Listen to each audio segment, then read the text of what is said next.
Əuzu billahi mineşşeytanirracim. Bismillahirrahmanirrahim.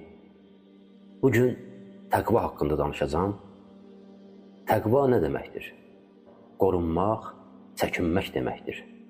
İnsanın özü ilə qorxub çəkindiyi şey arasında onu qoruyacaq bir maniyə qoymasıdır.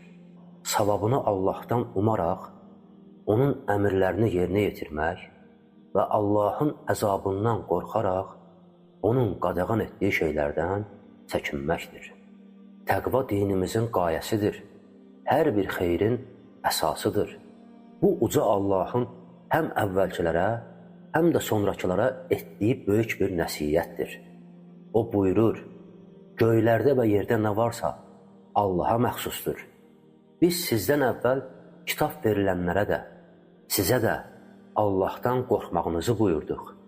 Əgər Allahı inkar etsəniz, bilin ki, göylərdə və yerdə nə varsa Allaha məxsusdur. Allah zəngindir, tərifə layiqdir. Nisa surəsi 131-ci ayət. Peyğəmbərimiz Muhammed sallallahu aleyhi və səlləm xutbə verərkən insanlara təqvanı xatırladaraq bu ayələri oxuyardı. Ey iman gətirənlər! Allahdan ona layiq olan tərzdə qorxun və ancaq müsəlman olduğunuz halda ölün. Ali İmran surəsi 102-ci ayət. Ey insanlar!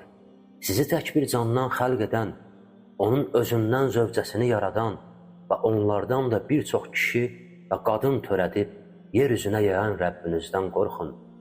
Adı ilə bir-birinizdən cürbəcür şeylər istədiyiniz Allahdan və qohumluq əlaqələrini kəsməkdən çəkinin.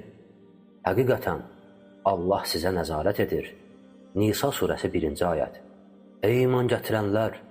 Allahdan qorxun və doğru söz danışın ki, o əməllərinizi islah etsin və günahlarınızı bağışlasın. Kim Allaha və onun elçisinə itaət etsə, böyük bir uğur qazanar. Əhzab surəsi 70-71-ci ayət.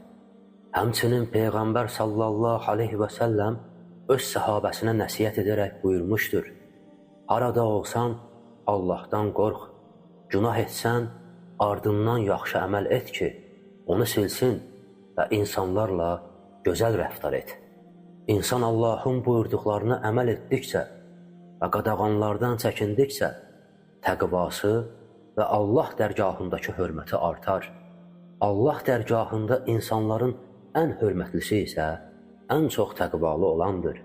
Allah Sübhənə və Teala buyurur, Ey insanlar! Biz sizi kişi və qadından yaratdıq. Sonra bir-birinizi tanıyasınız deyə sizi xalqlara və qəbilələrə ayırdıq. Şübhəsiz ki, Allah yanında ən hörmətli olanınız, ən çox təqvalı olanınızdır.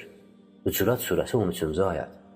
İnsan təqva səbəbi ilə Allahın sevgisini qazanır. Rəbbimiz buyurur, xeyr, kim əhdini yerinə yetirsə və Allahdan qorxsa, şübhəsiz ki, Allah müttəqiləri sevər. Ali İmran surəsi 76-cı ayət. Uca Allah cənnəti təqva sahibi olan müttəqilər üçün hazırlamışdır. O müttəqiləri tərifləyərək buyurur, Rəbbinizin tərəfindən bağışlanmağa və müttəqilər üçün hazırlanmış, genişliyi göylər və yer qədər olan cənnətə tələsin. O müttəqilər ki, bolluq zamanı da, qıtlıq zamanı da mallarından Allah yolunda xərcləyir, qəzəblərini boğur və insanları bağışlayırlar. Allah yaxşı iş görənləri sevir. O kəslər ki, bir pis iş gördükdə, yaxud özlərinə zülm etdikdə, Allahı xatırlayıb, günahlarının bağışlanmasını diləyərlər. Günahları Allahdan başqa kim bağışlaya bilər? Onlar bilə-bilə etdiklərinə görə israr etməzlər. Onların mükafatı Rəbbindən bağışlanma və ağacları altından çaylar axan cənnət bağlarıdır ki, orada əbədi qalacaqlar. Yaxşı əməl sahiblərinin mükafatı necə də gözəldir. Ali İmran surəsi 133 və 136-cı ayətlər. Elhamdülillahi Rabbil aləmin.